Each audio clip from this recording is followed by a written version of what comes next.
My name is Brian Akerley. My pitch is for a movie based on this true story, detailed in an article in the September 2014 issue of GQ magazine. The article is called The Strange and Curious Tale of the Last True Hermit by Michael Finkel.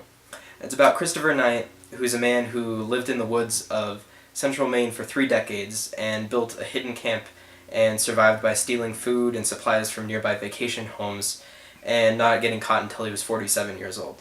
His survival without any human contact makes for an interesting movie on its own. But the thing that I found most compelling about the story was that the author, Michael Finkel, put himself into the story. And he built a relationship between himself and Christopher Knight that was really at the heart of the whole article.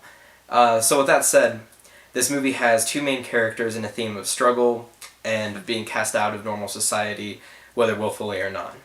Now, the ordinary world is of Michael, the author, and it's that he's a journalist who's looking for some literary redemption. He got fired from the New York Times a decade ago and has since made peace with that, but he's also looking to reinvent himself and try to fit into this world of changing media. The inciting incident is when Christopher Knight is arrested after years of people in Maine have been hunting him for theft. Michael is already interested in the story after seeing it in the news, but Christopher Knight famously will not do any interviews with anybody. So Michael tries a different approach when he is put on assignment to profile Christopher, and that approach is to send him a handwritten letter. But Christopher writes back, and that's when the whole story shifts. From inside prison, we see the ordinary life of Christopher Knight as he's trying to adjust to other people for the first time in 27 years.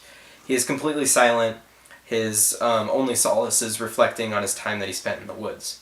The entirety of Act 2 then switches back and forth between his life of survival in the woods previously and his life present day. It starts with his self-exile when he's 20 years old, his first night stealing from an empty house, building his camp, barely surviving some of the harsh winters, and just enjoying his time there in general. The present day juxtaposes all of that with Michael's time trying to interview Christopher in prison, trying to get him to open up, and following the legal battle to put Christopher away for years of theft, while there are other people who just insist that he's a harmless hermit. Michael eventually learns who Christopher is on a personal level once Christopher finally starts talking to Michael during Michael's visits to the prison.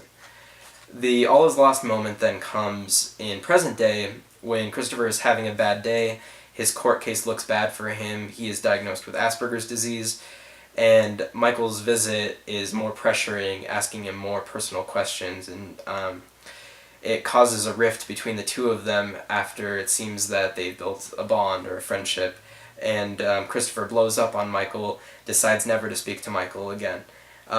In the woods flashback, that moment comes when Christopher's main enemy, who's a camp complex owner, almost catches him, and Christopher is left without food for days before desperation gets the best of him, he goes out and gets caught, and then the 2 timelines meet up in the climax. But then, climactically, Christopher wins the court case and is put on probation, he lives with his mother, and Michael finishes the article and receives high praise, successfully reestablishing himself in the business. In the resolution, Michael decides to go to Christopher's camp, which is just as it was Christopher left it when he was living there, and he sits and observes the peaceful serenity Christopher talked about in the interviews and that he loved so much. Michael sits down and writes Christopher a letter showing his newfound understanding, and Christopher receives it in his home, reads it, and smiles knowing that his friendship is still there. And that's the end of the movie.